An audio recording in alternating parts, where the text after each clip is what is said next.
L'un des faits les plus oubliés de 2023, c'est que les PDG de toutes ces entreprises, Sam Altman, Demis Hassabis, Dario Amodei, ont signé une déclaration disant en gros « Attention, cette technologie pourrait mener à l'extinction de l'humanité, il faut être prudent ». Ils l'ont dit, noir sur blanc. C'est un peu comme si Oppenheimer et Einstein avaient rédigé une lettre pour prévenir que les armes nucléaires pouvaient tuer des millions de gens, et que tout le monde l'avait aussitôt mise aux oubliettes. Peu de personnes comprennent aussi bien l'intelligence artificielle et l'apprentissage automatique que Max Tegmark, professeur de physique au MIT. Il est l'auteur de Life 3.0, Being Human in the Age of Artificial Intelligence, et fondateur du Future of Life Institute.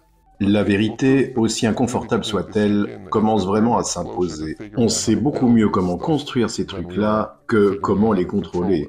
Où en est vraiment la course à l'IA entre les États-Unis et la Chine?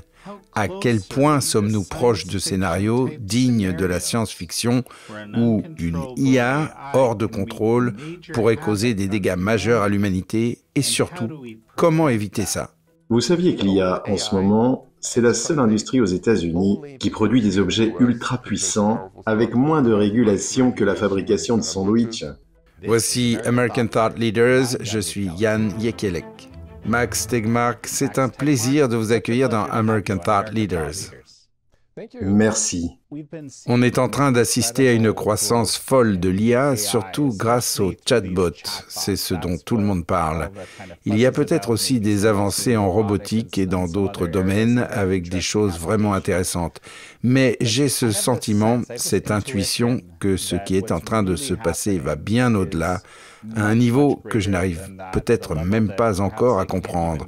Alors dites-moi, qu'est-ce qui se joue vraiment là, en ce moment ? C'est vrai qu'on a du mal à voir la forêt à travers les arbres, tellement l'IA suscite d'engouement au quotidien. Il y a toujours une nouveauté, une annonce, un progrès, mais si on prend un peu le recul, qu'on essaye de regarder la forêt dans son ensemble, on se rend compte d'une chose. Nous, les humains, on a passé des millénaires à se poser des questions sur ce que nous sommes, sur le fonctionnement de notre corps, de notre esprit. Il y a quelques siècles, on a commencé à mieux comprendre les muscles, ce qui nous a permis de construire des machines plus fortes, plus rapides. Et puis, plus récemment, on s'est lancé dans une quête pour comprendre comment le cerveau traite l'information, comment il réfléchit, comment il apprend. C'est dans les années 1950 qu'on a inventé le terme intelligence artificielle. On a commencé à faire quelques avancées, mais soyons honnêtes, pendant des décennies, le sujet a surtout été survendu. À l'époque, les chercheurs pensaient qu'ils allaient régler la question en un été, à l'occasion d'un atelier à Dartmouth. Autant dire que ça ne s'est pas passé comme prévu. Et puis, ces 4 dernières années, tout s'est inversé. Aujourd'hui, l'IA est sous-estimée, alors même que les progrès sont bien plus rapides que ce que tout le monde pensait.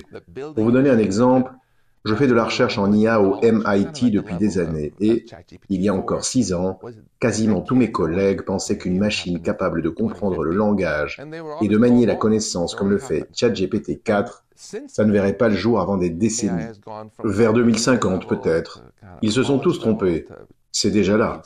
Depuis, on est passé d'une IA au niveau lycée à universitaire, puis doctorat, puis professeur, et même au-delà. Dans certains domaines, on commence à se rapprocher du point qu'évoquait Alan Turing en 1951, le parrain du domaine. Il disait « Attention, si un jour vous construisez des machines qui pensent mieux que nous à tous les niveaux, elles finiront par prendre le contrôle. Ce sera l'issue par défaut. » Mais il ajoutait aussi « Pas de panique, on n'y est pas encore. En attendant, voici un test, un signal d'alerte, comme le canari dans la mine de charbon. Le moment où les machines commenceront à vraiment maîtriser le langage et la connaissance. C'est ce qu'on appelle le test de Turing, et on y arrive, avec ChatGPT 4 et ce qui va suivre. Donc voilà où on en est. Après des décennies de promesses non tenues et d'effets d'annonce, on est maintenant à 2 doigts de ce qui pourrait bien être la bifurcation la plus importante de toute l'histoire humaine. La vraie question, c'est, est-ce qu'on va construire des outils puissants, inspirants, capables de nous aider à tout faire mieux, soigner des maladies, rendre nos sociétés plus prospères, plus solides, ou est-ce qu'on va, sans s'en rendre compte, remettre les clés de la planète à une machine étrangère, amorale, qui finira peut-être par nous remplacer? J'aimerais vraiment aborder ce sujet. Je suis très fasciné par cette façon dont vous décrivez les IA que nous créons comme des sortes d'êtres extraterrestres. Mais très brièvement, qu'est-ce que le test de Turing et comment considère-t-on qu'il a été franchi aujourd'hui? Le test de Turing, tel que défini par Alan Turing, c'est en fait un jeu d'imitation. Vous interagissez avec une machine, souvent en tapant sur un clavier, et la question qui se pose ensuite, c'est « Pouvez-vous faire la différence entre cette machine et un être humain ?» Il y a d'ailleurs eu récemment une étude très sérieuse publiée par des scientifiques qui ont montré que certaines machines passent aujourd'hui ce test plus souvent que les humains eux-mêmes. Elles sont même plus convaincantes que nous pour faire croire qu'elles sont humaines. Mais concrètement, passer le test de Turing, ça signifie avoir une vraie maîtrise du langage, des connaissances générales, des réponses cohérentes, ce que les chatbots actuels savent très bien faire. Et si ce test est aussi important, c'est parce qu'il pose une question fondamentale. Pourquoi, par exemple, quand vous allez au zoo ici, à Washington, ce sont les tigres qui sont en cage et pas nous? Ce n'est pas parce qu'on est plus fort qu'eux, ni qu'on a des crocs plus dangereux, non. C'est parce qu'on est plus intelligent. Et ça, c'est au cœur du raisonnement de Turing. L'espèce la plus intelligente finit toujours par dominer la planète. Ceux qui passent à côté de cette idée se trompent en pensant que l'IA n'est qu'une simple technologie, comme la machine à vapeur ou Internet. Mais Turing, lui, la voyait comme une nouvelle espèce. C'est un peu étrange à dire, bien sûr, parce que votre ordinateur ne ressemble en rien à une forme de vie. Mais si on définit une espèce comme quelque chose capable de se reproduire, de fixer ses propres objectifs, d'agir de manière autonome, alors on n'en est peut-être pas encore là, mais on s'en approche. Imaginez un futur proche où des robots seraient capables de mieux penser, mieux planifier, mieux s'organiser que nous. Et s'ils peuvent construire des usines, produire d'autres robots, concevoir des versions améliorées d'eux-mêmes, vous avez là tous les critères d'une espèce évolutive qui pourrait finir par nous dépasser totalement. Alors la vraie question devient: est-ce vraiment ce qu'on veut? Nous avons reçu ce don incroyable, une intelligence capable de créer, d'innover, de protéger la vie sur Terre. La technologie est formidable et je l'adore, mais est-ce que notre ambition, en tant qu'espèce, doit vraiment se limiter à nous fabriquer des remplaçants?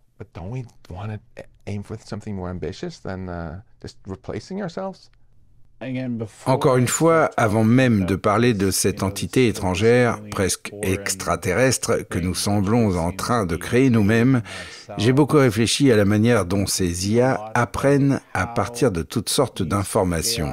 Et vous savez, l'information elle-même est devenue de plus en plus politisée, surtout au cours des 10 dernières années. Elle l'a toujours été un peu, bien sûr, mais là, on a franchi un cap. Ça a été un défi énorme pour nous à The Epoch Times de réussir à percer à travers tout ça. Et je pense que c'est en grande partie ce qui explique notre croissance, parce qu'on a réussi à tenir bon malgré tout.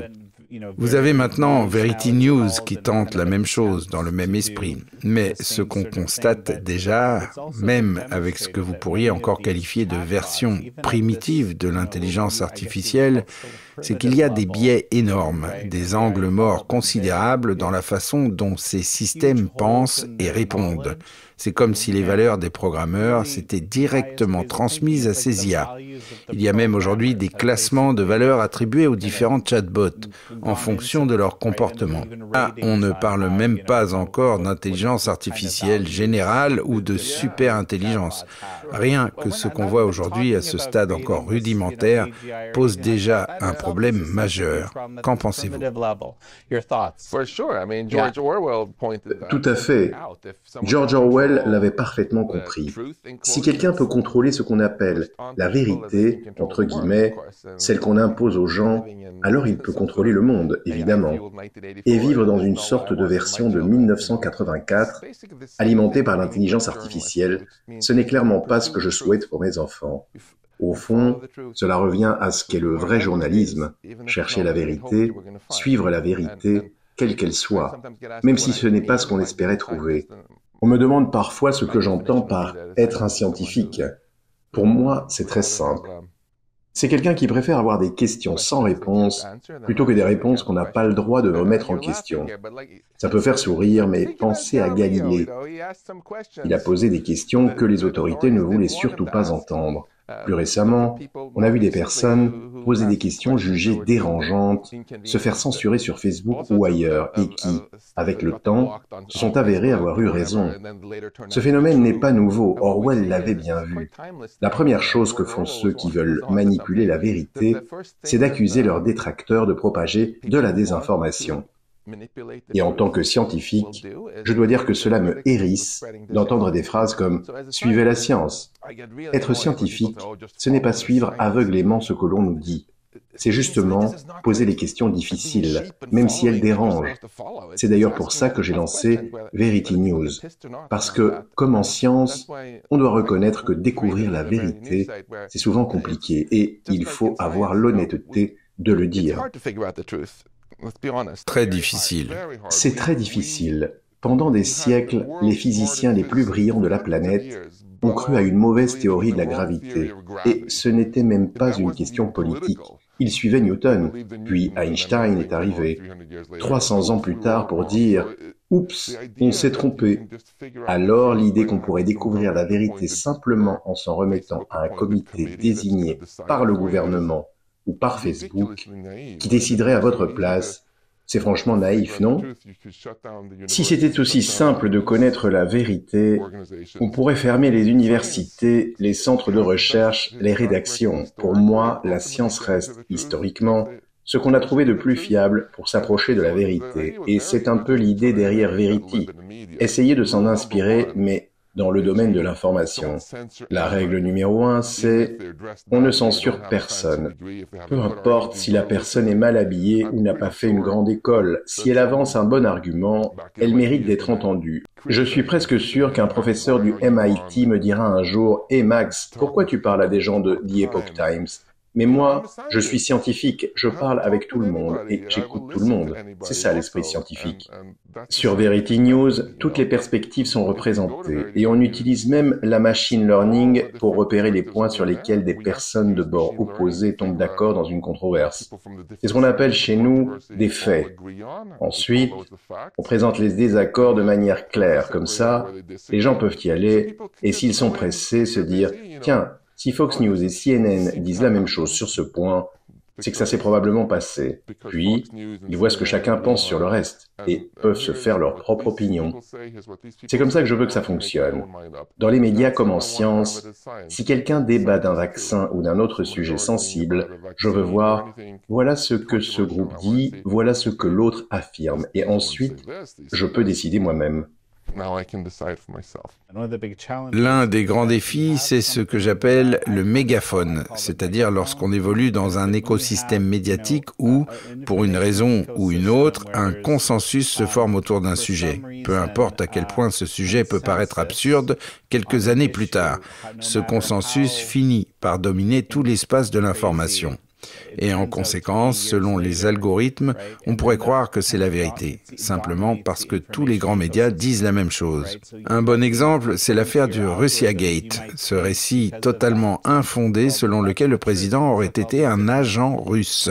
Tout le monde en parlait, tout le monde écrivait dessus. On aurait presque pu y croire, non ? Mais nous, on a continué à poser les questions qui dérangent, ce qui nous a attiré pas mal de problèmes, évidemment. Et au bout du compte, on a fini par avoir raison, mais pas sans conséquence. On en a payé le prix.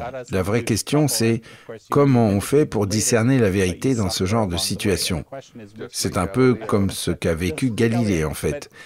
Et ce que vous essayez de faire ici, avec votre approche, je trouve ça vraiment fascinant.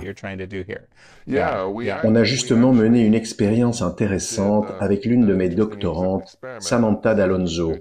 On a demandé à une IA de lire 1 million d'articles de presse, puis de deviner, uniquement à partir des mots employés, de quel journal venait chaque article, et elle s'en est très bien sortie. Elle a même réussi à placer tous les journaux sur une sorte de carte en 2 dimensions. Le premier axe était assez évident. L'axe gauche-droite, par exemple, si un article portait sur l'avortement, l'IA savait repérer certains indices. Si on parlait de fœtus ou de bébé à naître, elle pouvait déjà deviner l'orientation probable du journaliste. Mais ce qui est encore plus intéressant, c'est qu'un deuxième axe est ressorti, complètement indépendant du premier. C'est ce qu'on a appelé le biais de l'establishment. En gros, est-ce que le journal dit ce que tout le monde dit, ou est-ce qu'il prend des positions à contre-courant, un peu comme Galilée à son époque? Ce sont souvent les médias un peu en marge, plus éloignés du pouvoir, qui ne reprennent pas mot pour mot le discours des grandes institutions ou des grandes entreprises. Et il y a une façon objective de détecter ça. Ce que nous essayons de faire avec Verity News, c'est justement de nous assurer que pour chaque article, on prend en compte tout cet espace d'opinion, et en particulier sur les sujets sensibles, on sait très bien où vont se situer les divergences. Alors, on veille à inclure les points de vue des deux camps et à identifier sur quoi ils sont d'accord. L'idée, c'est que le lecteur puisse arriver, lire rapidement et se dire « Voilà ce qui s'est passé, voilà ce que ce camp dit, voici ce que l'autre en pense. » Et ensuite, il peut se faire sa propre opinion. Pour moi, c'est essentiel. Ne jamais dire aux gens ce qu'ils doivent penser, mais leur donner les moyens de penser librement. Mais ce que vous venez de dire est vraiment essentiel, parce que se passe-t-il si l'IA intègre un biais dès le départ? C'est directement lié à tout ce qu'on vient d'évoquer, non? Bien sûr qu'elle le fait, et de 2 façons. D'abord à cause des données sur lesquelles elle est entraînée, évidemment, mais aussi parce que si vous vivez dans un pays où tous les médias appartiennent à une seule personne, ces médias vont finir par écrire des choses qui lui sont favorables. Il y a d'ailleurs une étude qui a analysé comment la ligne éditoriale du Washington Post a évolué après son rachat par Jeff Bezos. Sans surprise, ils ont constaté que le journal critiquait beaucoup moins Amazon. Vous voyez l'idée?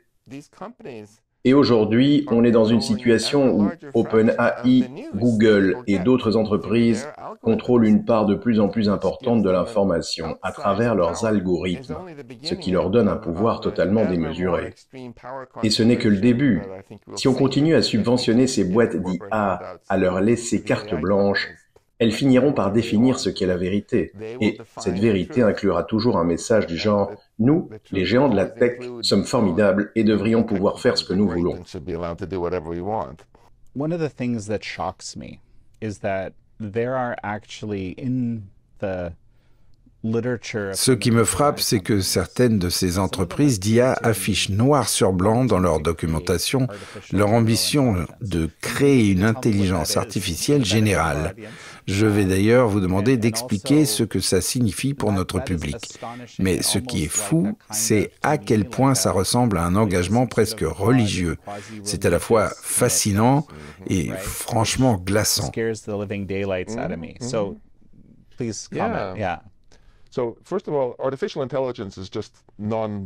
Alors pour commencer, l'intelligence artificielle, c'est simplement une intelligence non biologique qui repose sur le traitement de l'information. Il n'y a pas besoin de neurones, de cerveau ou d'atomes de carbone pour ça. On a découvert qu'on pouvait très bien utiliser des atomes de silicium, autrement dit des ordinateurs. En informatique, on définit l'intelligence comme la capacité à atteindre un objectif, peu importe que la machine ressente quelque chose ou ait une conscience. Ce qui compte, c'est est-ce qu'elle joue mieux que vous aux échecs? Est-ce qu'elle conduit mieux que vous? Est-ce qu'elle gagne plus d'argent en bourse que vous? C'est comme ça qu'on évalue l'intelligence, de manière très pragmatique. Et alors, qu'est-ce que l'intelligence artificielle générale? Eh bien, les IA d'aujourd'hui restent limitées. Elles sont très douées pour certaines tâches précises, mais elles ne font rien par elles-mêmes. Votre assistant sur tablette peut répondre à vos questions, mais il ne prend pas de décision. Il ne planifie rien pour l'année prochaine. Une IA générale, c'est une IA qui peut tout faire, ou presque, aussi bien que nous, voire mieux. Certaines entreprises affirment d'ailleurs très clairement qu'elles veulent automatiser tout travail détenant une valeur économique.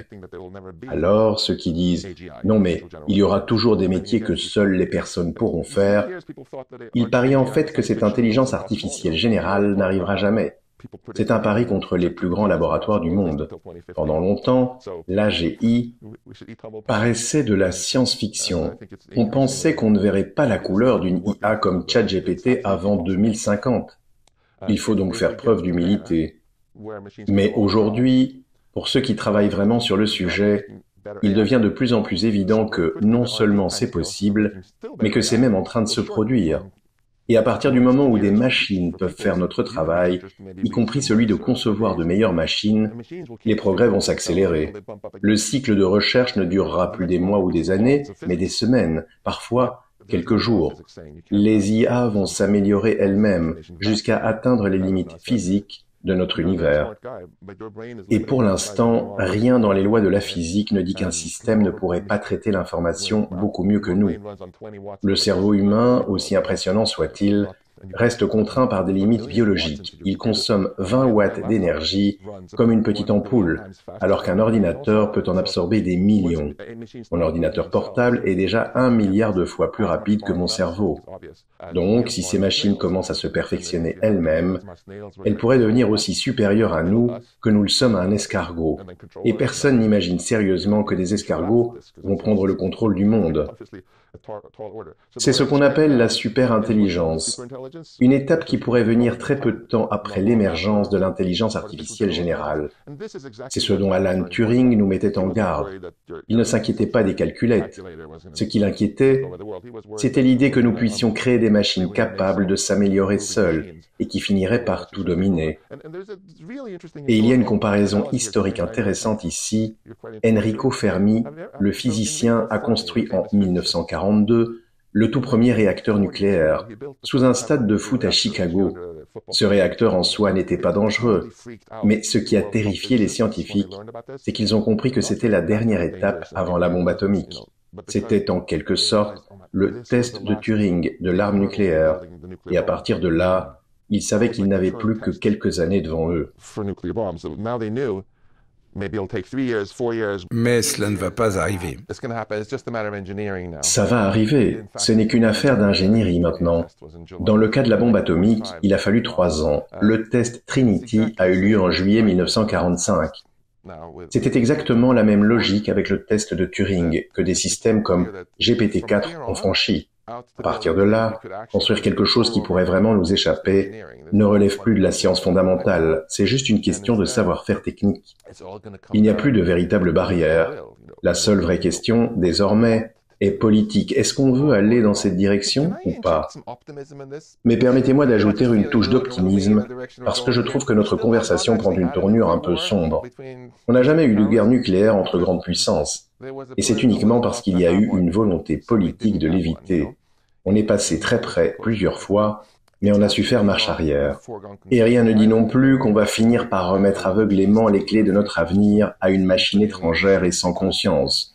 Franchement, presque personne ne le souhaite.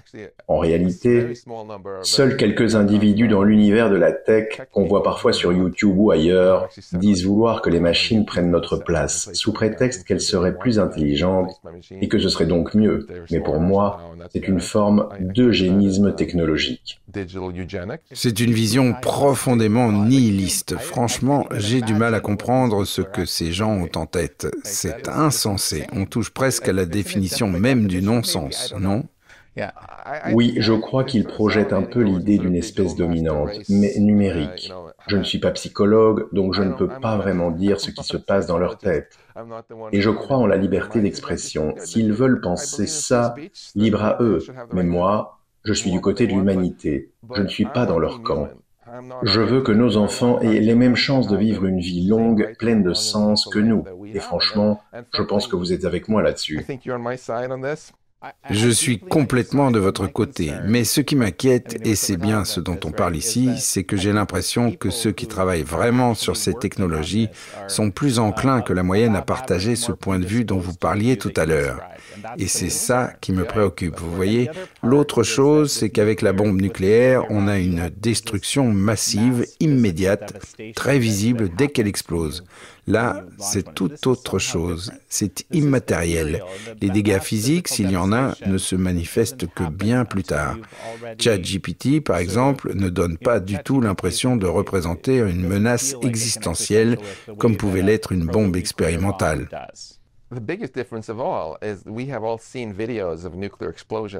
La plus grande différence, c'est qu'on a tous vu des vidéos d'explosions nucléaires, mais personne n'a jamais vu d'image ou de vidéo d'une AGI ou d'une super-intelligence, parce que ça n'existe pas encore, c'est encore à venir. Et c'est là toute la difficulté, pour vous comme pour moi. Si on veut alerter les gens, c'est un peu comme si, en 1942, on avait essayé d'expliquer ce qu'allait être un hiver nucléaire. Les gens auraient répondu « Mais de quoi vous parlez ?» Et pourtant, si on y arrive, oui, les conséquences pourraient être dévastatrices. Le scénario le plus probable, tout simplement l'extinction de l'humanité.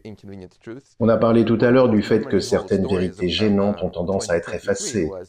Et l'un des événements les plus passés sous silence en 2023, c'est justement celui-ci. Les PDG de toutes ces grandes entreprises, Sam Altman, Demis Hassabis, Ilya Sutskever, ont signé une déclaration disant noir sur blanc, attention, l'intelligence artificielle pourrait conduire à l'extinction de l'humanité.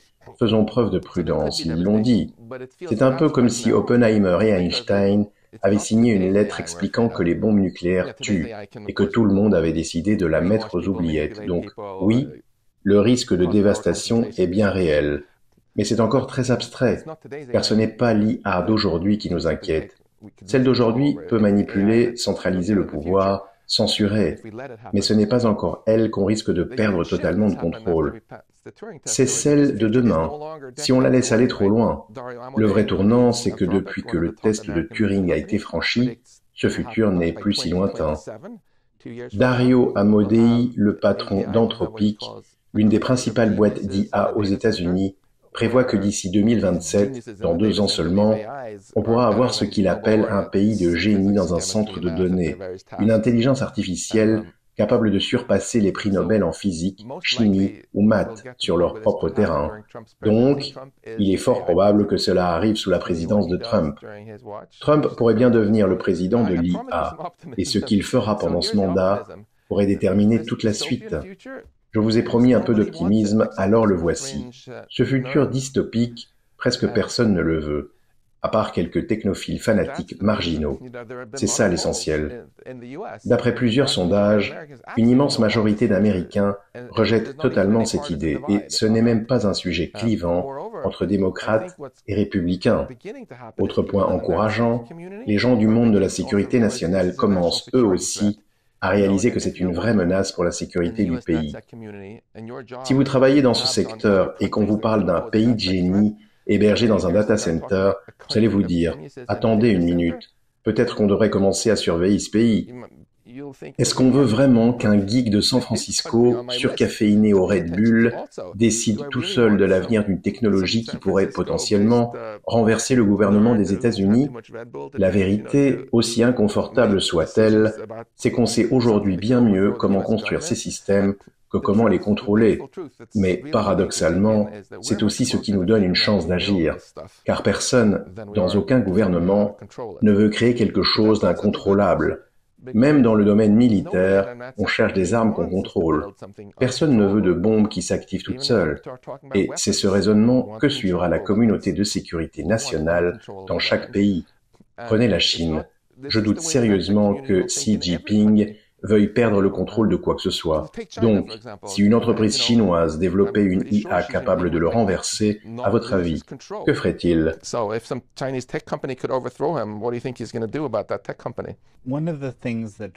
L'un des grands moteurs de l'innovation, c'est la compétition technologique. C'est assez évident, non? Dès qu'on entre dans une logique de course pour devancer les autres, tout s'accélère. Et c'est exactement ce qui alimente aujourd'hui l'évolution fulgurante permanente des chatbots. Mais la différence ici, c'est que dès que le génie est sorti de sa bouteille, dès que cette chose devient capable de se construire elle-même, on ne sait pas vraiment quand ce moment précis arrive. Et pour l'instant, on fonce droit devant. On est en pleine course aux armements. Vous avez mentionné la Chine communiste, Xi Jinping, on parle d'un régime totalement amoral. Il n'y a aucune limite éthique à franchir. Et vous avez raison, la seule chose qui compte vraiment pour le Parti communiste chinois, c'est de ne jamais perdre le moindre contrôle. C'est vrai. Mais en même temps, on voit bien que toutes les technologies sensibles, même celles officiellement interdites ou problématiques, continue d'avancer en coulisses. L'exemple des bébés CRISPR est parlant. Le chercheur a été condamné, oui, mais tout le monde sait que ce genre de recherche ne s'est pas arrêté pour autant. Pourquoi ? Parce qu'il n'y a pas de véritable ligne morale et parce que la compétition technologique mondiale pousse à aller toujours plus vite. Les grandes entreprises américaines aussi sont en pleine course. Microsoft, entre autres, a implanté des centres d'IA un peu partout. Donc, toutes ces informations ont été aspirées, exploitées, et je suis persuadé que du côté de la sécurité nationale ou de l'armée, beaucoup de gens se disent « on doit continuer à pousser les limites, sinon les autres vont nous distancer ». Et c'est là que le génie sort de la bouteille et commence à agir de lui-même. La vraie question c'est comment est-ce qu'on empêche que ça arrive ? La clé, c'est vraiment de réfléchir à cette limite que vous évoquez, de se demander à quoi elle ressemble concrètement. Ce n'est pas aussi simple que de dire « on a plus ou moins d'IA », il faut plutôt imaginer un espace dans lequel coexistent différents types de systèmes d'IA, avec des propriétés très variées. Par exemple, il y a déjà pas mal d'intelligence dans votre iPad, mais c'est une intelligence étroite, spécialisée. Ce n'est pas une IA générale. Il ne peut pas conduire, par exemple, et surtout, il n'a pas d'agentivité, il ne poursuit pas activement des objectifs dans le monde réel, à travers un corps robotique. Du moins, je l'espère.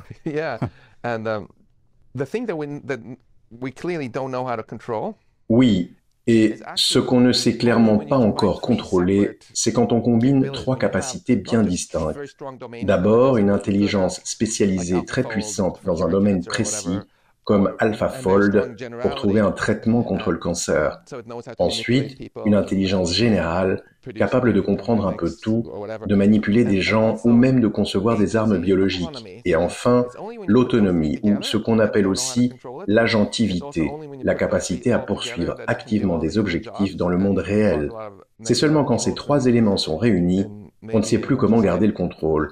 Et c'est aussi seulement en les combinant tous qu'on obtient une IA capable de remplacer les humains dans quasiment toutes les tâches, ce qui bouleverserait profondément notre société. Mais si vous n'avez qu'un ou deux de ces éléments, il est tout à fait possible de garder la main et de faire en sorte que l'IA complète les humains au lieu de les remplacer. Vous, par exemple, vous avez à la fois l'autonomie et la polyvalence dans votre intelligence humaine, donc vous n'allez pas être remplacé par une machine qui n'a ni l'un ni l'autre. Imaginez un diagramme de Venn. Ces trois capacités sont représentées par des cercles. L'idée, c'est de rester dans les zones où seulement un ou deux de ces cercles se recoupent, pas les trois à la fois. C'est un peu comme viser le centre du beignet, la zone sûre, et je pense que c'est dans cette zone qu'on va finir par évoluer. Prenez un exemple concret. Vous voulez construire la meilleure voiture autonome du monde, capable de conduire mieux qu'un humain. C'est un défi énorme qu'on n'a toujours pas relevé. Pour ça, il vous faut bien sûr de l'autonomie et une intelligence spécialisée dans la conduite. Mais est-ce qu'il vous faut une IA capable de manipuler des électeurs ou de fabriquer des armes biologiques? Évidemment que non. Vous voulez juste qu'elle conduise, point. De la même façon, si vous développez une IA médicale pour aider à guérir le cancer, elle n'a pas besoin de savoir conduire une voiture ou convaincre des gens de changer d'avis. Elle a juste besoin d'être très bonne en biologie et en recherche médicale. C'est là où je veux en venir avec mon optimisme. Je pense que la course va se déplacer vers ce type d'IA-outil, des systèmes performants mais maîtrisables. Pour moi, un outil, c'est quelque chose qu'on contrôle. J'aime conduire une voiture puissante, pas une voiture incontrôlable. Et quel commandant militaire voudrait, dans n'importe quel pays, un essaim de drones qu'il ne pourrait plus arrêter? Aucun. Il préférera un système fiable et sous contrôle. Il ne va pas y intégrer une AGI complète qui pourrait un jour le convaincre de faire l'inverse de ce qu'il veut. Donc, ce qu'on va voir émerger, c'est une compétition entre pays et entreprises pour créer les meilleurs outils. Mais à un moment, il y aura forcément une ligne rouge posée par les responsables de la sécurité nationale. On ne fabrique rien qu'on ne soit capable de contrôler. Et oui, chaque pays ou entreprise peut avoir sa propre vision de cette ligne, mais l'histoire de la guerre froide nous a montré que ce n'est pas un problème. Les États-Unis et l'URSS n'étaient d'accord sur rien, mais ils ont évité l'hiver nucléaire. Il n'y a jamais eu de traité officiel pour garantir cela. Reagan n'est pas allé faire une accolade à Brejnev en disant « Promis, je ne te bombarde pas ». Les deux camps savaient que toute attaque serait suicidaire, et c'est ça qui a fonctionné. Je pense qu'on va se retrouver avec le même type de dissuasion, construire une IA plus intelligente que l'humain, qui nous échapperait complètement, ce sera perçu comme une ligne rouge à ne pas franchir. Parce qu'une fois qu'on comprend que c'est un scénario de suicide collectif, personne ne voudra y aller. À la place, on verra une course pour développer les meilleurs outils, encadrés par des normes de sécurité élémentaires, ne serait-ce que pour protéger ses propres citoyens. Et vous savez quoi? Aujourd'hui, aux États-Unis, l'IA est littéralement la seule industrie qui crée des objets extrêmement puissants avec moins de régulation que les sandwichs. Si vous voulez ouvrir un stand de sandwich à San Francisco, un inspecteur vient voir votre cuisine avant même que vous ne vendiez quoi que ce soit.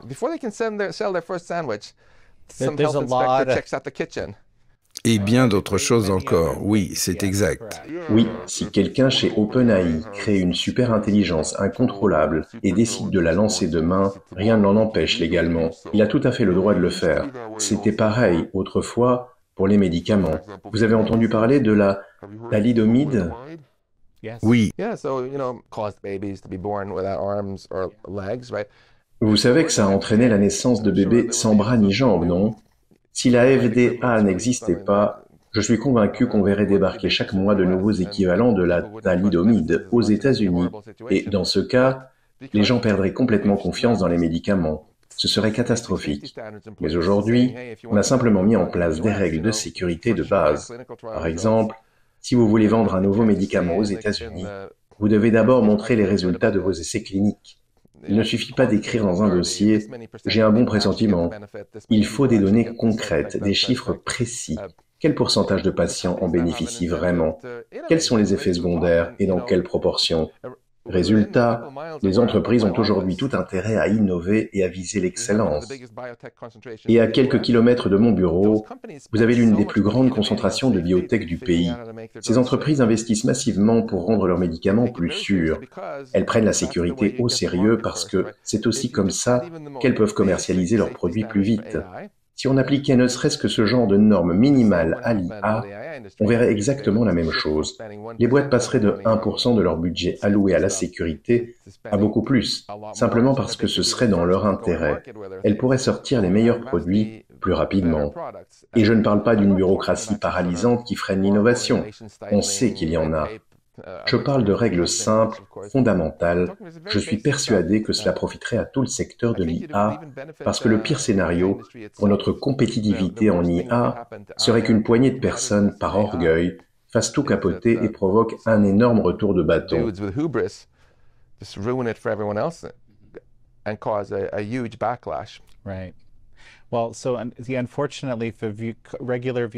Très bien. Bon, malheureusement, et nos spectateurs réguliers le savent, on a souvent critiqué ici les systèmes de régulation, notamment en matière de développement de médicaments, entre autres.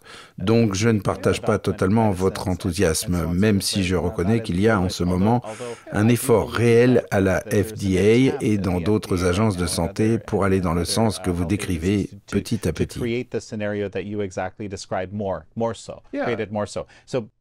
Soyons clairs, je ne suis pas du genre à me faire des illusions en pensant que toute forme de régulation est forcément bonne. On a vu des dérives énormes, des cas flagrants de capture réglementaire. Mais il y a aussi des exemples comme la thalidomide. Et franchement, je ne connais personne, quel que soit son bord politique, qui pense qu'il était acceptable d'avoir autorisé ce médicament à la vente. Donc, quelque part, il doit bien exister un juste milieu en matière de normes de sécurité. Je disais cela simplement pour les personnes qui sont sceptiques vis-à-vis de notre système de régulation. Avoir moins de régulation pour une nouvelle forme d'espèce comme l'IA, qu'on ne sait absolument pas contrôler, que pour un simple sandwich, ça ne donne franchement pas l'impression qu'on gère ça correctement. Je crois qu'on est complètement sur la même longueur d'onde là-dessus. Très bien. Donc votre approche, c'est de développer des IA comme des outils, sans essayer de leur donner une conscience, ni de combiner les trois cercles en même temps. L'idée, c'est surtout de ne pas pousser trop loin la généralisation. C'est bien ça. Oui, je pense qu'on ne devrait pas chercher à créer des remplaçants de l'être humain, ni à fabriquer une sorte d'humain artificiel. On devrait construire des outils qui rendent nos vies meilleures. On a parlé de normes de sécurité. Pour un sandwich, c'est simple. Il ne doit pas provoquer de salmonelle. Pour l'IA, la norme numéro 1, selon moi, devrait être celle-ci. Est-ce que c'est bien un outil, oui ou non? Avant de la déployer, il faudrait convaincre une sorte d'équivalent de la FDA pour l'IA que le système en question est bien un outil qu'on peut contrôler. Et c'est encore mieux si ce système n'a pas d'agentivité. Si ce n'est qu'un chatbot qui répond à des questions ou qui vous aide à trouver un traitement contre le cancer, c'est très simple de le contrôler, de le faire fonctionner comme un outil. Même un peu d'autonomie, ce n'est pas un problème en soi. Je ne perds pas le sommeil à l'idée que des voitures autonomes prennent le contrôle du monde. Oui, elles ont une certaine autonomie, elles prennent des décisions pour aller d'un point A à un point B en toute sécurité, mais elles n'ont pas la généralité qu'il faut pour représenter une vraie menace. Sauf si, évidemment, on leur apprend à manipuler les gens, à fabriquer des armes biologiques ou d'autres choses dont elles n'ont pas du tout besoin. Il y a d'ailleurs pas mal de recherches passionnantes là-dessus. C'est ce sur quoi travaille mon équipe de recherche au MIT. Comment prendre une IA qui en sait trop sur des sujets dont elle n'a pas besoin pour sa mission et en extraire une version qui ne garde que ce qui lui est réellement utile pour bien faire son travail. C'est bien là toute la question. Comment être sûr qu'on n'a pas inséré, sans s'en rendre compte, un bout de code qui, en douce, vous échappe et finit par développer une forme de conscience ou quelque chose du genre, non?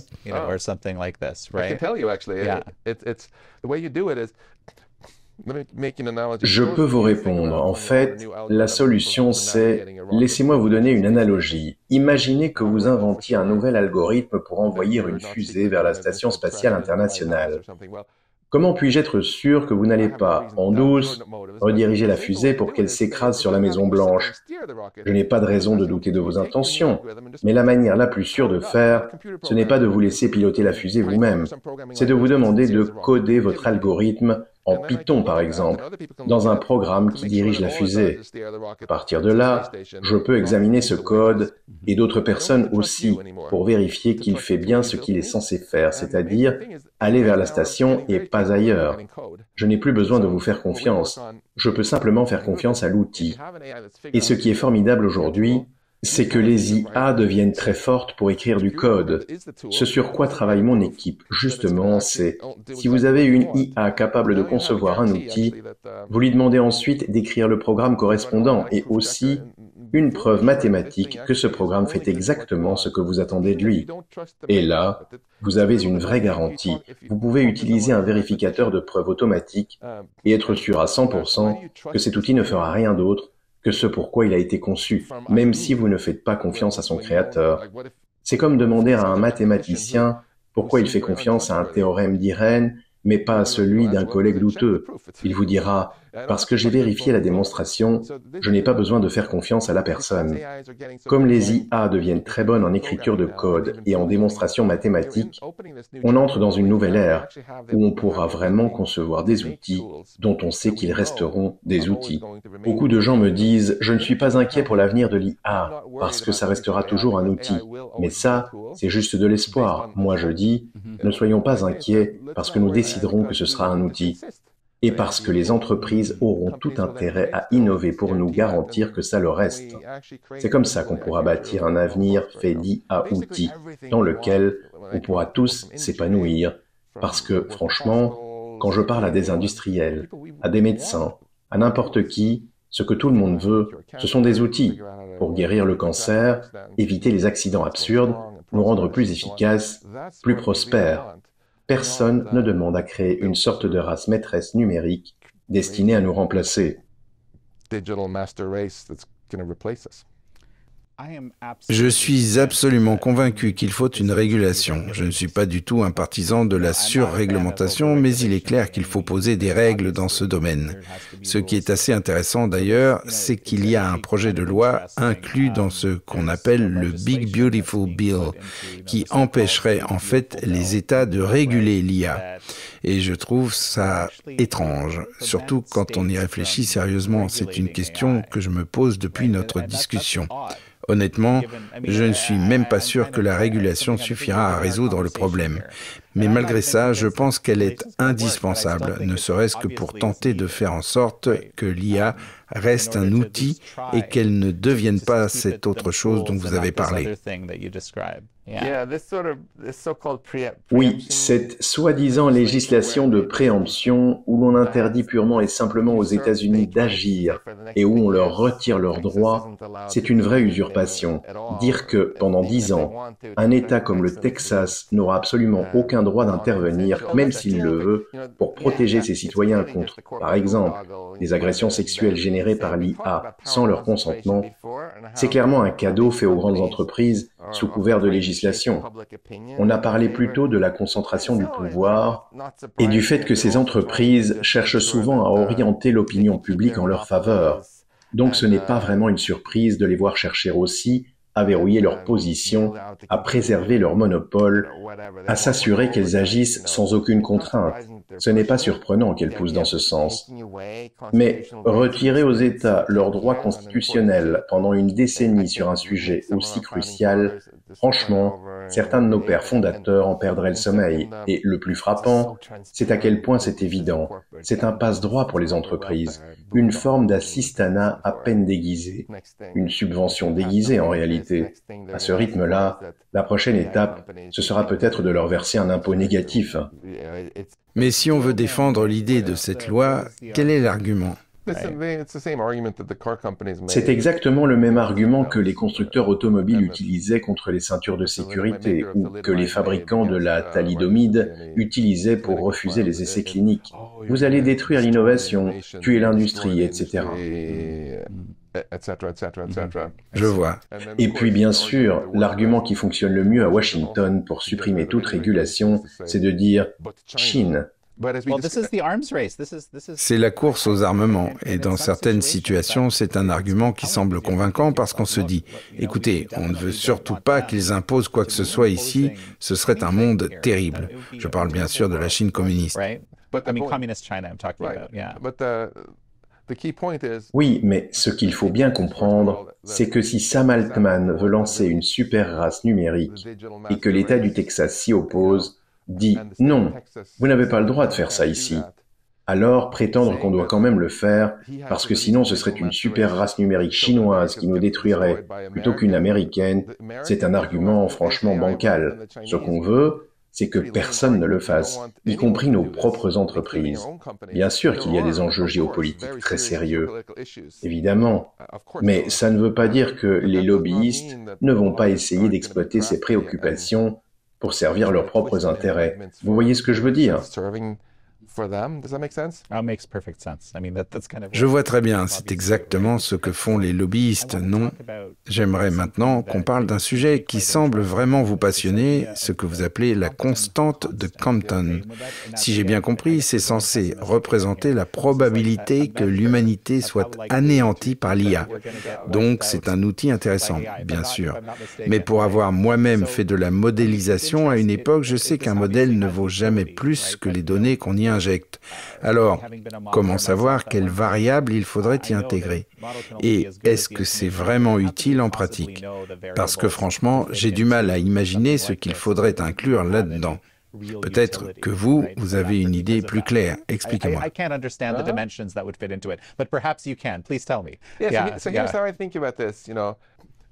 Voici comment je vois les choses. La meilleure façon d'avoir un avenir positif avec l'IA, c'est de traiter cette industrie comme n'importe quelle autre, en lui appliquant des normes de sécurité quantitatives. Par exemple, Si une entreprise annonce qu'elle veut lancer un médicament comme la thalidomide, la FDA va immédiatement demander « Est-ce qu'il présente des risques? Peut-il provoquer des malformations congénitales ?» Et si la réponse est « On pense que le risque est faible », la FDA demandera « D'accord, mais combien exactement? Quel pourcentage? Montrez-nous les résultats de vos essais cliniques. » C'est la même chose pour les avions ou les réacteurs nucléaires. Si vous voulez ouvrir un réacteur nucléaire ici à Washington, vous devez prouver que le risque de fusion du cœur est inférieur à 1 sur 10 000 par an, ce genre de choses. Eh bien, nous pensons qu'on devrait appliquer le même principe aux futurs systèmes d'IA très puissants. Quelle est la probabilité qu'ils échappent à notre contrôle? C'est pour cela que, dans un article technique publié par mon groupe au MIT, nous avons proposé ce qu'on appelle la constante de Compton, un clin d'œil au physicien Arthur Compton, qui avait estimé, juste avant le test de la première bombe nucléaire, que le risque d'enflammer l'atmosphère terrestre et de détruire toute vie était inférieur à 1 sur 30 000. Ce chiffre a eu un impact énorme. C'est en grande partie parce que ce risque semblait si faible que l'armée américaine a donné son feu vert pour le test Trinity en juillet 1945. Je suis convaincu que s'ils avaient estimé ce risque à 98%, ils auraient fait marche arrière et exigé des analyses bien plus poussées. Donc, ce qu'on propose est assez simple en réalité, que les entreprises d'IA soient tenues de faire ce genre de calcul. On les entend souvent dire que le risque de perte de contrôle est faible. Très bien, mais à quel point exactement? Et nous avons justement effectué une première estimation. Nous avons étudié l'une des approches les plus populaires aujourd'hui, celle qui consiste à contrôler une IA très intelligente avec une IA un peu moins intelligente, elle-même contrôlée par une autre encore moins intelligente, et ainsi de suite, comme des poupées russes. Résultat, selon notre analyse, la constante de Compton, dans ce cas, indique un risque de perte de contrôle supérieur à 90%. Peut-être qu'on trouvera de meilleures méthodes dans le futur. Mais aujourd'hui, je pense qu'on peut dire honnêtement qu'on ne sait toujours pas comment contrôler des machines beaucoup plus intelligentes que nous, et on devrait avoir l'honnêteté de le reconnaître. Et si quelqu'un veut déployer ce genre de système aux États-Unis, il devrait commencer par faire le calcul, le quantifier, comme on l'exige déjà dans l'industrie pharmaceutique ou dans l'aéronautique.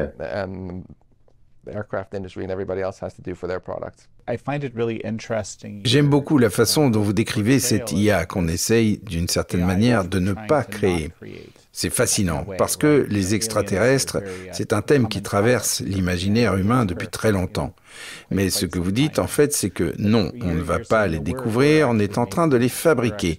On crée ces entités, et leur manière de penser pourrait très vite devenir complètement inimaginable pour nous. Leur façon d'exister, de décider, même leur rapport à la morale. Est-ce qu'il y aurait seulement des repères moraux? C'est une question très profonde, et je vais faire preuve d'un peu d'humilité ici. Ce n'est pas une question à laquelle on peut répondre à la légère. Et si quelqu'un vous sort une réponse toute faite, je peux vous dire exactement pourquoi cette personne est bien trop sûre d'elle. Ce que l'on sait avec certitude, c'est que l'univers des systèmes capables de traiter de l'information est immensément, vraiment immensément, plus vaste que celui des esprits biologiques comme le nôtre. Nous, humains, partageons énormément de choses. Même des adversaires politiques irréconciliables aiment leurs enfants, ont des points communs fondamentaux. Ce sont des traits profondément enracinés dans notre nature biologique, mais il n'y a aucune raison pour qu'une machine les partage.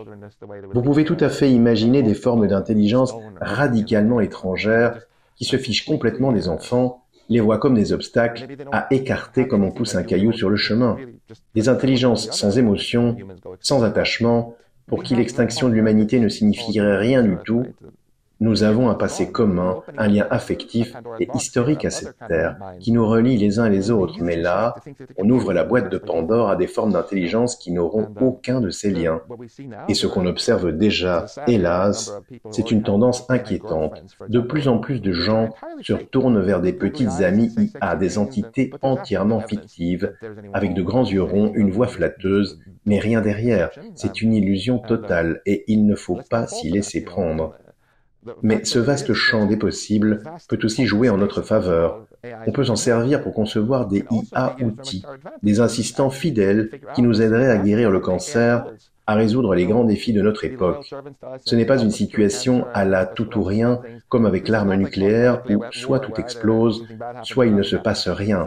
Si nous faisons les bons choix, ce pourrait être le plus grand bond en avant de toute l'histoire humaine. Il y a encore un peu de temps, l'espérance de vie moyenne sur Terre était de 29 ans. Les gens mouraient de famine, de maladies que nous savons aujourd'hui soigner. Mon propre grand-père est mort d'une infection rénale qui, aujourd'hui, se traite avec quelques antibiotiques. La technologie peut rendre la vie bien plus belle, plus sûre, plus riche, pour nous comme pour les générations futures. Et si nous utilisons l'IA pour renforcer ce potentiel, pour percer les mystères que nos ancêtres n'ont jamais pu résoudre, alors nous pouvons construire un avenir plus inspirant que tout ce que la science-fiction a jamais imaginé. Faisons cela. Dans le mythe d'Icare, il reçoit des ailes qui auraient pu lui permettre de faire des merveilles, mais il les utilise pour foncer droit vers le soleil. L'intelligence artificielle nous offre aujourd'hui à nous, les humains, des ailes intellectuelles extraordinaires. Et si seulement nous arrêtions de vouloir à tout prix construire une AGI, on pourrait vraiment accomplir quelque chose de magnifique. Donc, bien sûr, il y a le Future of Life Institute et vous y proposez toute une série de recommandations, disons avec un véritable plan d'action sur l'IA. Est-ce que vous pourriez me donner des exemples concrets, des idées précises de ce que vous pensez qu'il faudrait faire justement pour garder le génie dans la bouteille, comme on dit? Notre gouvernement travaille en ce moment sur un nouveau plan d'action autour de l'IA. Et c'est une excellente chose. Il y a vraiment une réflexion sérieuse en cours. Quelques premières mesures très simples pourraient consister, par exemple, à ne pas s'en remettre uniquement à un petit cercle de technophiles basé à San Francisco. Il faudrait aussi inclure d'autres voies, comme celle des communautés religieuses. Je crois profondément qu'on a besoin d'une vraie boussole morale pour nous guider. Et cette boussole ne peut pas venir uniquement du prophète d'une entreprise californienne. Il faut que des personnes autour de la table soient guidées par leur propre étoile intérieure. La question ne doit pas seulement être « qu'est-ce qu'on peut faire ?», mais aussi « qu'est-ce qu'on doit faire ?» C'est pour cela que je suis très encouragé par le fait qu'un groupe de leaders évangéliques ait pris les devants. J'étais justement en train de rédiger une lettre au président pour lui dire qu'il nous faut davantage de leadership moral sur ces sujets. Il faut qu'on reste concentré sur ce qui est réellement bénéfique pour les Américains, pas seulement pour un PDG de la tech à San Francisco. Ce qu'on doit construire, ce sont des outils qui rendent l'Amérique plus forte, plus stable, plus prospère, pas une version dystopique de remplacement. Autre point très concret, selon moi, il faut laisser le Texas et les autres États prendre leurs propres décisions. Ne leur retirons pas leurs prérogatives au profit d'un contrôle centralisé à Washington piloté par les lobbyistes. Ce qu'il faut, c'est simplement commencer à traiter l'industrie de l'IA comme toutes les autres, avec des normes de sécurité de base qui peuvent être très simples au départ. Par exemple, avant de lancer un système qu'on pourrait un jour perdre totalement de vue, il faudrait obliger ceux qui le développent à effectuer un calcul, à l'expliquer clairement pour évaluer le risque de perte de contrôle. Ensuite, c'est au gouvernement de décider si le déploiement peut se faire ou non. Et au fond, je pense que ce n'est pas à des scientifiques comme moi de fixer ces normes de sécurité dans le détail. Cela doit se faire de manière démocratique. Mais il faut du temps pour bâtir cette structure. Alors, autant commencer dès maintenant. Autrement dit, il ne s'agit pas forcément de plus de régulation, mais plutôt, et je préfère le dire ainsi, de vraies normes de sécurité. C'est exactement ça. Il s'agit de fixer un cap clair. L'industrie déteste l'incertitude, les règles floues. Mais si vous dites, voilà le seuil à atteindre, par exemple, si vous voulez vendre un nouveau médicament contre le cancer, il faut qu'il sauve plus de vies qu'il n'en met en danger. Si vous voulez lancer une IA très puissante, vous devez prouver que vous pouvez la contrôler. Les bénéfices doivent dépasser les risques. Ce sont des standards de base. Et la manière de les appliquer, on peut très bien la laisser aux experts. Cette conversation était passionnante. Un dernier mot pour conclure. Any final thought as we finish? Juste un mot pour finir sur une note d'espoir. La technologie en soi n'est ni bonne ni mauvaise, elle n'a pas de morale. Ce que je souhaite, c'est qu'elle reste un outil et que l'on prenne vraiment le temps de réfléchir à la manière de s'assurer qu'il soit utilisé pour le bien, pas pour le mal. On a déjà su relever ce genre de défi avec d'autres outils, comme le feu. On peut s'en servir pour faire un excellent barbecue ou pour brûler une maison. Alors, on a mis en place des règles, des normes, des régulations. Résultat, aujourd'hui, l'usage du feu est globalement très positif en Amérique. Il en va de même pour les couteaux ou pour bien d'autres choses encore. Et on peut très bien faire pareil avec l'IA. Si l'on y arrive, on pourra bâtir un avenir parmi les plus inspirants qu'on puisse imaginer. Guérir des maladies jusque-là incurables, vivre dans un monde en meilleure santé, plus prospère, où chacun peut mener une vie profondément riche de sens. C'est cet espoir-là, pas la peur qui me motive. Max Tegmark, c'était un vrai plaisir de vous recevoir dans l'émission. Merci beaucoup. J'ai vraiment apprécié cette conversation. Merci à tous d'avoir suivi cette émission avec Max Tegmark et moi. C'était American Thought Leaders.